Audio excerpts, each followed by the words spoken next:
Hybrids are becoming more and more popular here in the Philippines, but sometimes they do cost an arm and a leg. However, with this MG3 hybrid hatchback, this is set to change the market. And I'd like to thank everyone at MG Philippines for the lend out of this MG3 hybrid hatchback, and I'm so in love with this car already.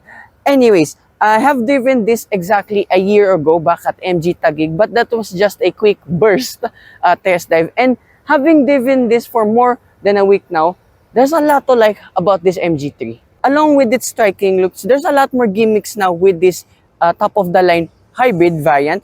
You get cameras all around this vehicle, including one here up front, just below the MG badge. You have an array of LED lights, and you have a lower ground clearance now at 117 millimeters. I don't believe that whatsoever, because I went through a lot of places that included big ramps and humps. This went through that with this. So I assume the 117 millimeters is the laden ground clearance, which means there is a lot of people and stuff in the cabin. And too, funny enough, you get a carbon fiber chin as well.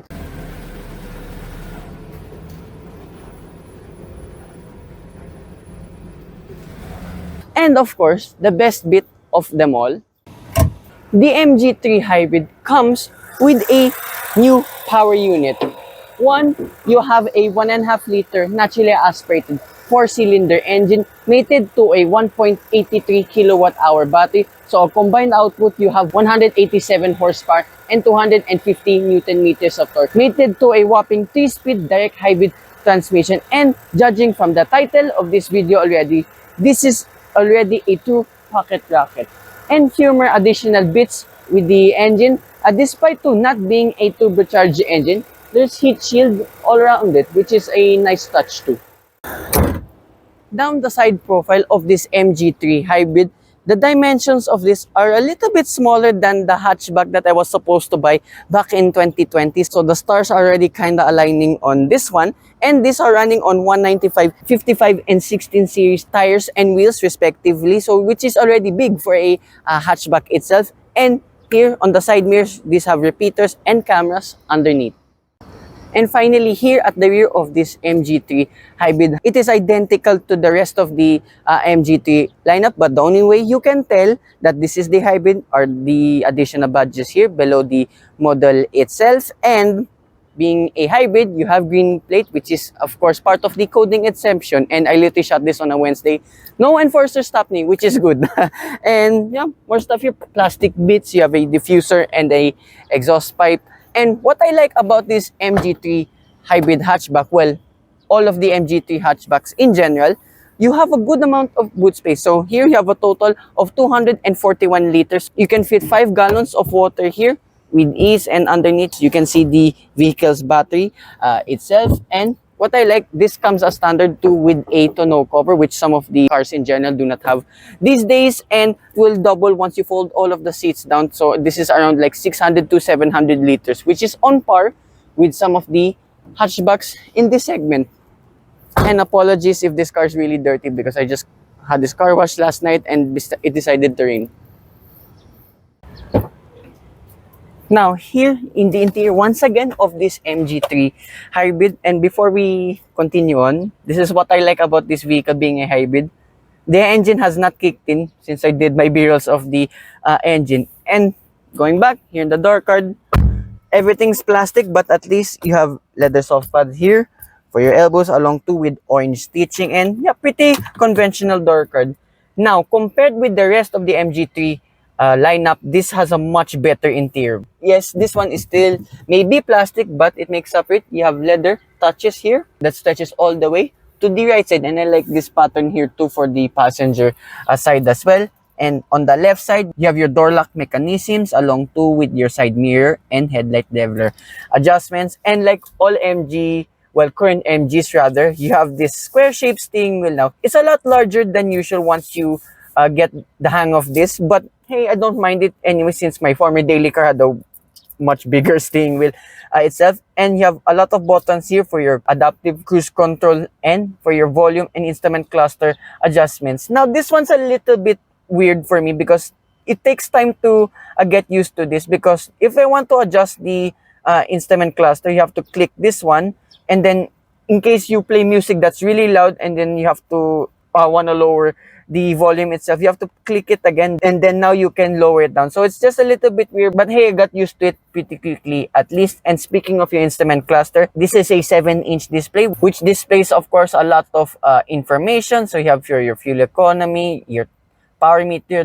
how the hybrid's working, their TPMS, and I like on the left side, since this has a 360-degree camera function, you have as well sensors. It can detect if there's obstacles, there's people, there's cars all around this vehicle. That's a very nice touch too.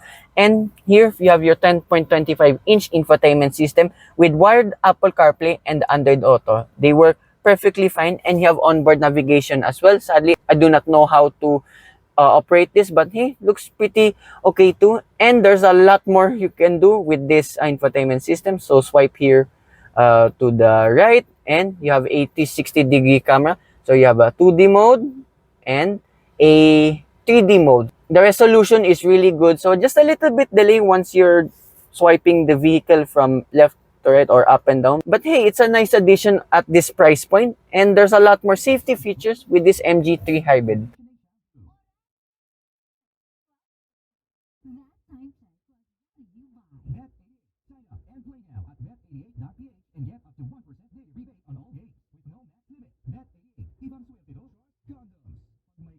And as you saw, this has adaptive cruise control functions. So I was able to use the lane departure warning, the forward collision warning. Everything worked like a treat.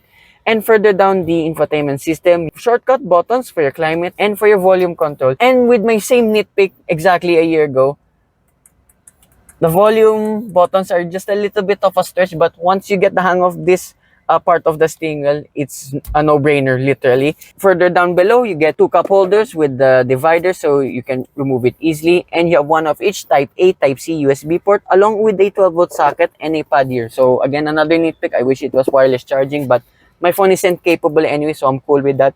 And around here, you get a rotary shifter, electronic parking brake, auto hold function, and for your driving mode. So we have 3 modes: Eco, Normal, and Sport mode. So I'm toggling the driving modes right now. So usually when you put it to Sport mode, the engine will fire back up. Not with this MG3 hybrid. So that's another thing that I like. And further here in the middle, so I like this movable trays. You can put more stuff inside and act it like a cup holder itself too.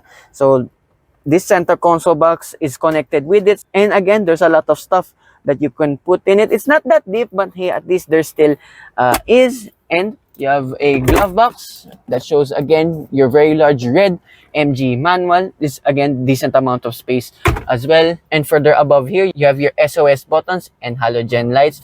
Visor, you get ticket clip holder, vanity mirror, and LED light on either side. How about that? They don't extend, but hey, I don't mind this whatsoever. But a little bit weird. This one's LED, this one's halogen. Anyways, and being now the top of the line MG3 variant, you have a mix of leather and cloth materials here on the seats itself. So it's very nice and comfortable to sit in. And I have a very nice experience already with this MG3. So it feels a little bit more premium now than usual. And one more thing, you have only tilt for the steering wheel, but I don't mind it whatsoever since it's a very large wheel.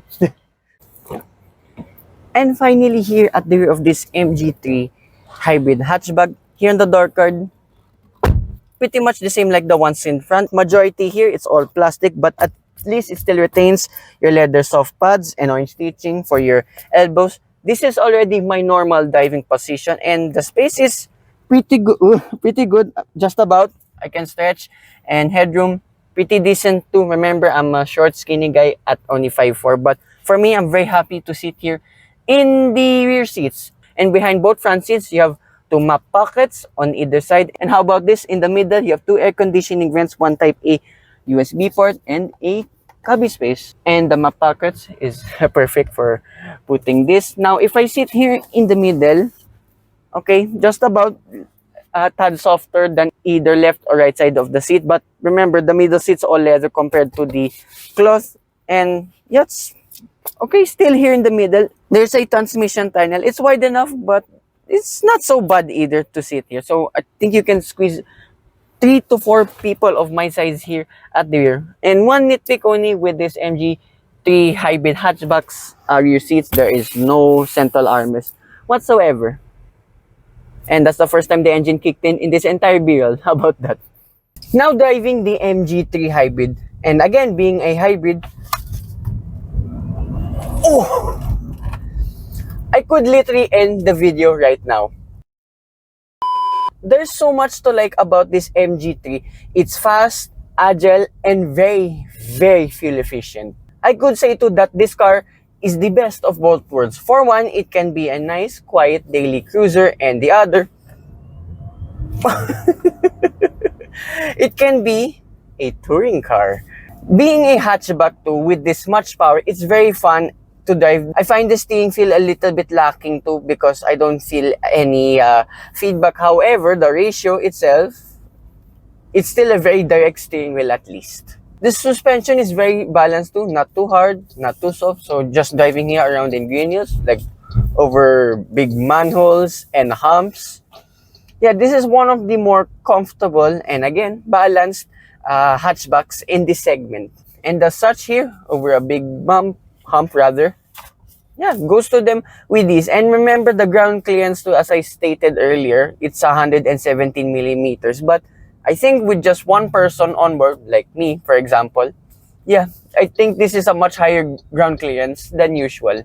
And if you're planning to track or slalom this, yes, it can do it. And I've already seen few owners of MG3 hybrids, well, even too with the non-hybrid variants. So it kind of goes back to MG's roots of being a very fabulous race car. One thing to take note though is the brakes. You may have disc brakes all around, which is good, but the hybrid system does get in the way at times. For example, let's wait for a clear path here as such.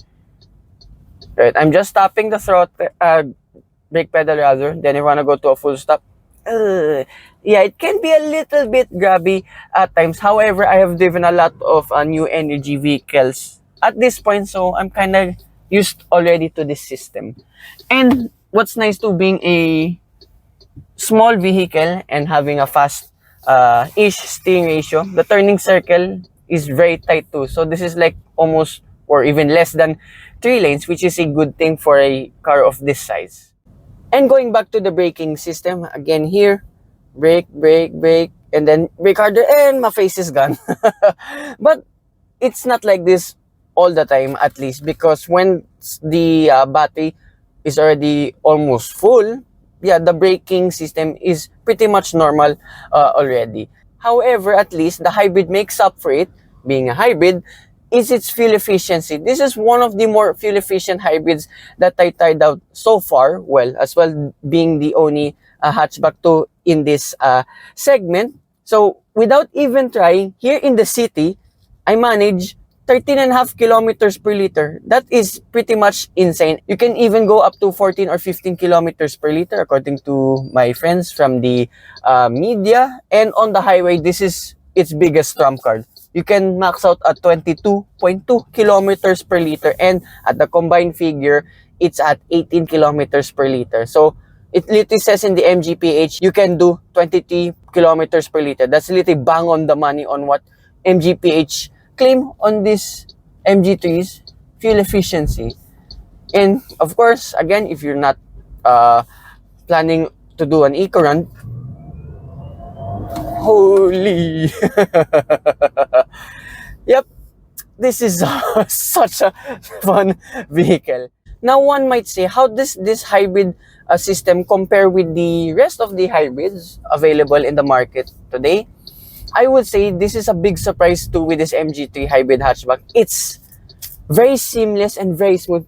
I can even, call me crazy, compared even to some of the Japanese brands out there, to the point it's so good that sometimes when you're driving around in the city or at the highway, you do not even notice if you're running on the engine or in the electric motor itself. So here's one, I'm just literally running on EV mode, and then if we go a little bit faster, still at EV, still at EV. Then if you go once past 60 kilometers per hour, sometimes the engine does kick in, but sometimes it doesn't. So I cannot feel whatsoever. And that's what I like about too with this MG3 hybrid hatchback. Even though you have an engine, and if example you want to floor it again, the engine note is not as loud as I expected, which brings me on to the NVH of this vehicle. If you're running at highway speeds, yes, tire noise is present, but it is not as uncomfortable as one might say.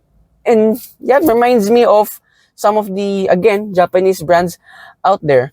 And now at 1,088,888 pesos, I think this is the car I am looking for, because it's got everything. One more time. And it's definitely a good pocket rocket. And again, I'd like to thank everyone here at MG Philippines for making this lend out review possible, and hopefully we can get more MG reviews on the channel, and including my favorite EV of all time, probably. So hope you guys like and subscribe, and I will see you with more future MG reviews coming right up to the channel. Bye-bye.